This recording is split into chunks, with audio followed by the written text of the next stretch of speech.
Navigating this last year has been pretty tricky, hasn't it?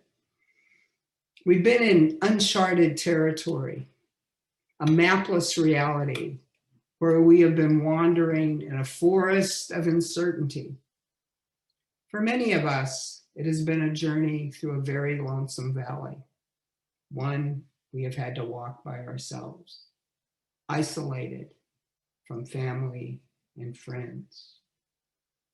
I've been hiking a lot during the pandemic, something that's kept me at least relatively sane, and it's all relative. Being out in nature has been good for both my body and my soul. I pushed some of my physical limits as I tackled longer trails and steeper terrain. It's been hard at times, and the challenge isn't always simply physical. As I tried new trails, I realized that I carried with me not only memories of my past, but my fears for the future. My backpack was very full. Some things helped, but others just added extra weight that slowed me down. It's always good to carry extra food and water. But do you really need that winter jacket when the sun is shining? I've learned a lot from the hiking I've done this year, and most of it is not about actual trails at all. The insights I have gained feel more like metaphors for other truths. Maybe some of them will be helpful for you, no matter where your journey is taking you, no matter whether you hike actual trails or not. So first, if you want to hit a trail, whatever kind of trail, you need to prepare. For me, I needed to improve my health first. That was a journey in itself. Those of you who have known me for a while may know that I once weighed over 300 pounds. And over the course of 2 years, with the help of Kaiser's medical weight management program, I lost 185 pounds, more or less. And my health improved dramatically. I no longer had diabetes and got off all the prescription medications I was taking for a multitude of concerning medical conditions. I was healed, and it felt like a miracle. And I was then able to have knee replacement surgery last September. Without that preparation, none of which was easy, I would never have been able to do the 3 or 4, 6 to 9 mile hikes I do every week nowadays. I'm not even sure I would be alive today if I hadn't done that. And I need to say here that I was a very fat woman for many years, and I know how judgmental our culture can be about different body types. Not everyone who society considers to be overweight can or should lose weight. I needed to, but that is my story. So don't take it on yourself. And please, please, please don't put it on anyone else. So most of you don't need to lose any physical weight. But although the task will be different for each of us, we all need to prepare for the challenges that we face in our lives. Maybe it's losing weight, but maybe it's also getting rid of old grudges or fears, finally dealing with an addiction. Maybe it is study, or maybe it is prayer. We're going to walk that lonesome valley by ourselves. And again, that's a metaphorical valley. And only we know what we will need to make it through. Something from my past that I always carry with me on my hikes is my memory of being lost in the Mendocino National Forest for 4 days when I was in my early 20s. I wasn't alone. There were 5 of us, friends. But that terrifying experience means I never go off trail. And I always remember exactly the way I have come in case I need to retrace my steps and go back the way I came. It's good to learn from your mistakes. Too many times we walk right into the same old traps in life and make the same mistakes over and over again. Anybody else ever do? And sometimes it's better to make a really big mistake so you actually remember what that mistake was and don't do it again. It's tricky though, because you don't want to become so fearful that you never take another risk. I still hike, but I stay on the trails. I like to have a map and for the trail turnings to be well marked. I am not going to get lost in the woods again, thank you very much. But I sure wish that were true in the rest of my life, especially this year, when the path has not been always very clear at all. I love the line from the Blue Boat Home, one of the songs in our teal hymnal. It says, drifting here with my ship's companions, all we kindred pilgrim souls.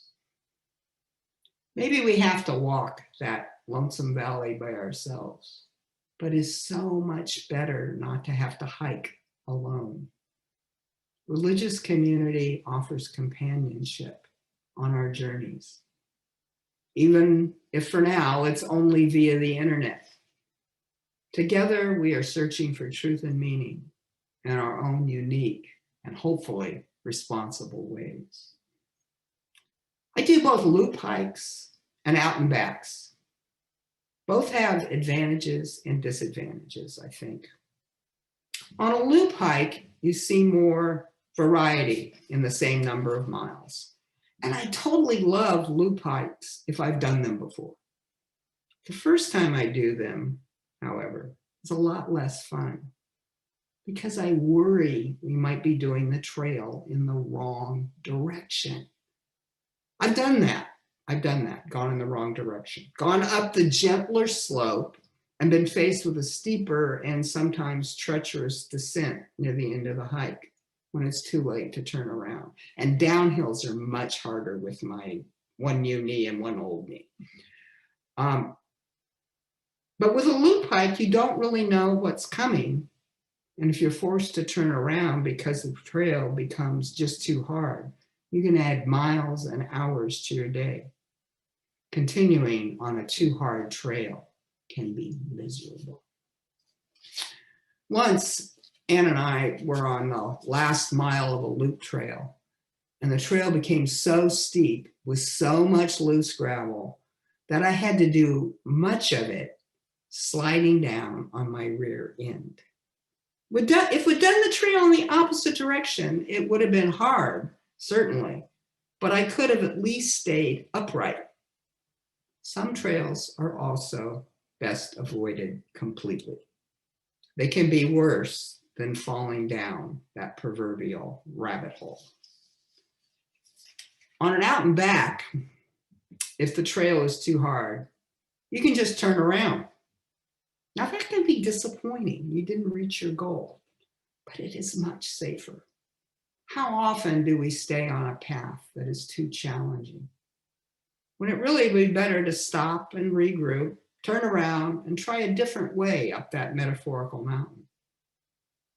When you're going back down a trail you came up, you at least know what is coming. At least you think you do. Direction matters. And a slope easy to climb can be much harder going down. And I also start to worry if I remember parts of the trail that seemed hard and dread doing them again. The back is always somewhat different from the out. Sometimes it's harder, sometimes it's easier.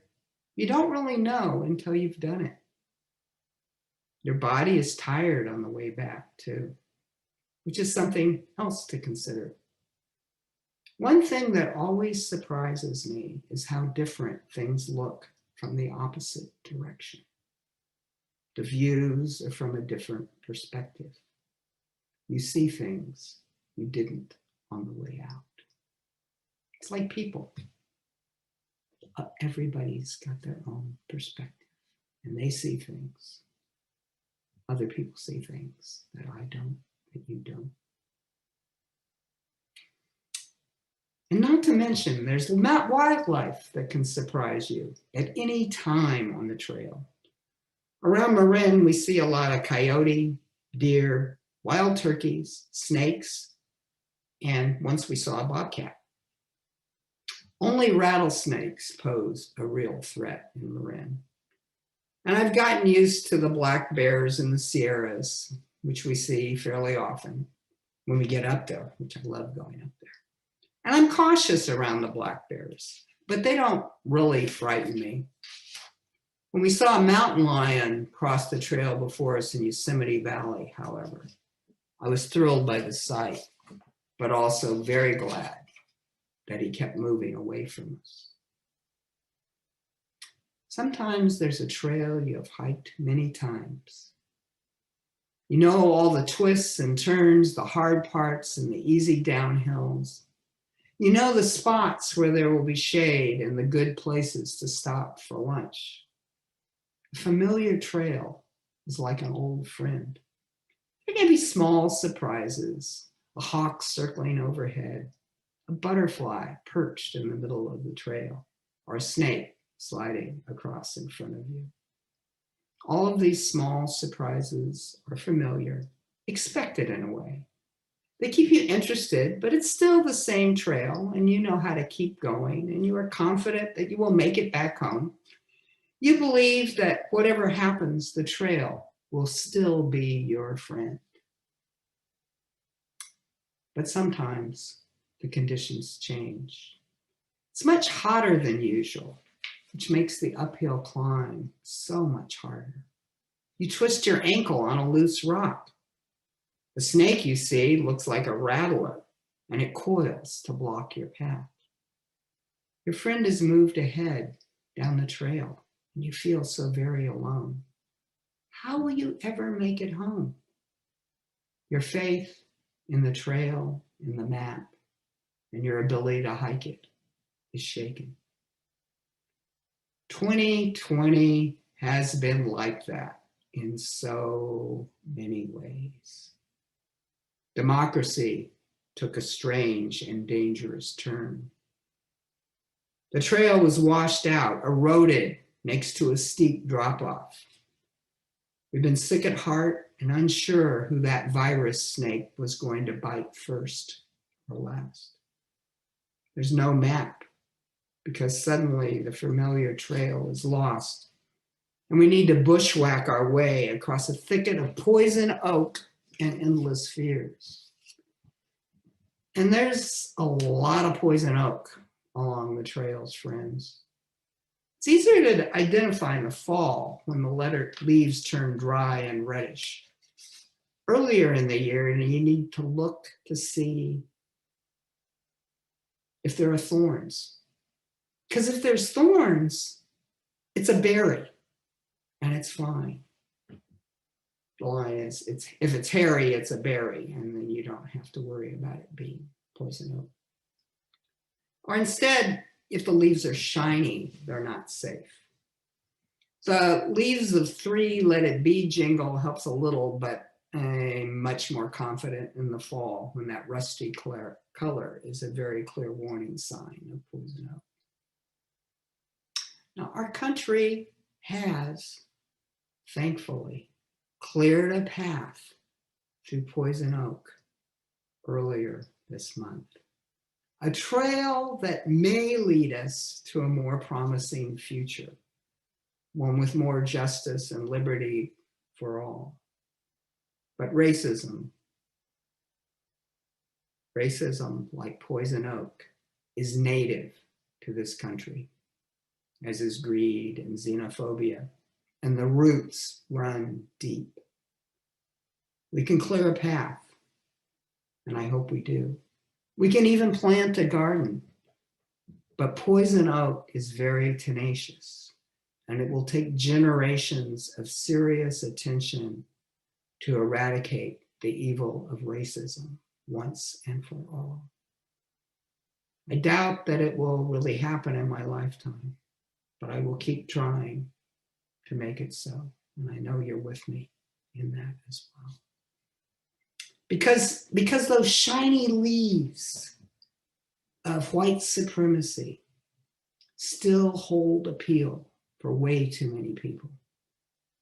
They see only the thorns in the berry bushes, not realizing that we need the nourishment of those sweet berries, and maybe not caring that the bears and birds need the berries too. It is socialism, after all, if you share your bounty with the hungry. Now, I have been sleeping a whole lot better since the election. I'll sleep even better after the inauguration. But the loser will still be around even then, along with all of those who voted for him. We'll have to tend that new garden with great care. Evil is endemic and persistent. But at least now, we will have some room to plant a few veggies and maybe even some flowers. You know, sometimes when you've hiked a trail too many times, you just don't want to do it even once more, especially if the trail is hard. The very thought of being on it again can bring on panic, and dare I say it, some PTSD. This last election felt like a trail that I've walked too many times. Proposition 6 in California, the Briggs Initiative, was the first time I remember my life being on the ballot. Although I didn't work for the public schools, I had friends who did and would have lost their jobs if it had passed. That one didn't pass.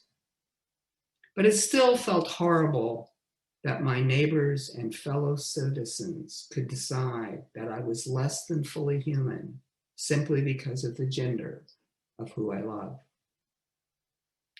That was the first time that my life was on the ballot, but it certainly wasn't the last.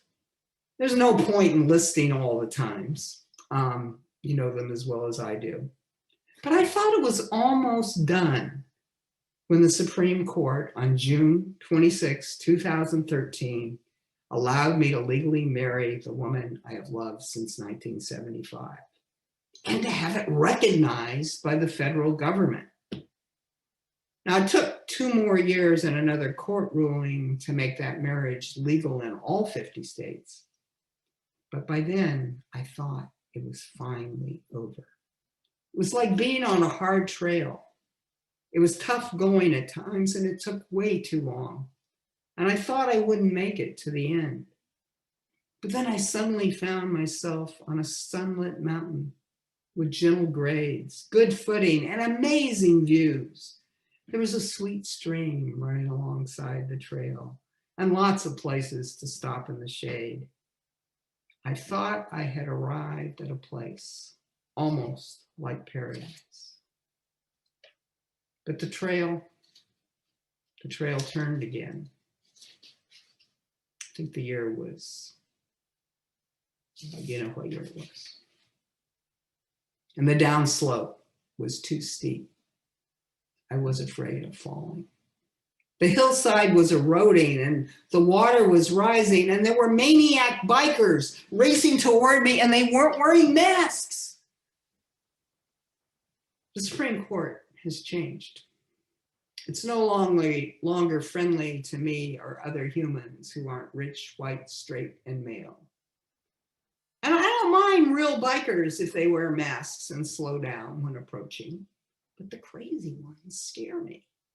We need some sanity, friendliness, consideration, and compassion on the trails and in the world.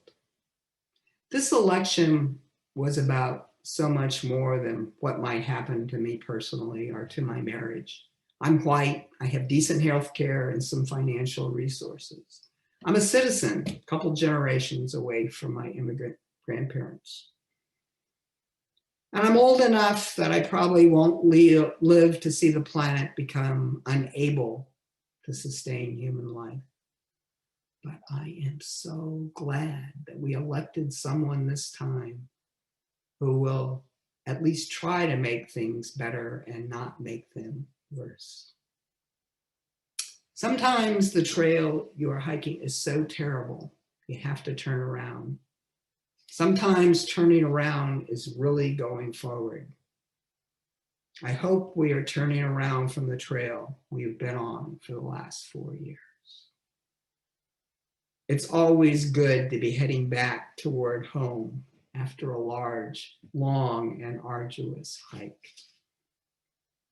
So we bless the trail repair crews who slow down the erosion, the hikers and bikers who mask up as they approach, the pet owners that keep their dogs on leash and also pick up after them. We bless the parents who hike with their children and the old people, like me, who aren't quite ready to quit the trails. We bless the coyotes, the deer and bobcat, and yes, the bears, mountain lions, and rattlesnakes too. We'll hang on to our hiking poles through it all. We'll wear a hat. We'll wear a hat. Wear clean socks if we've got them. Cover our blisters with moleskin. We'll keep a map in our pocket and try to follow the trail wherever it might lead. Be careful out there. Amen and blessed be.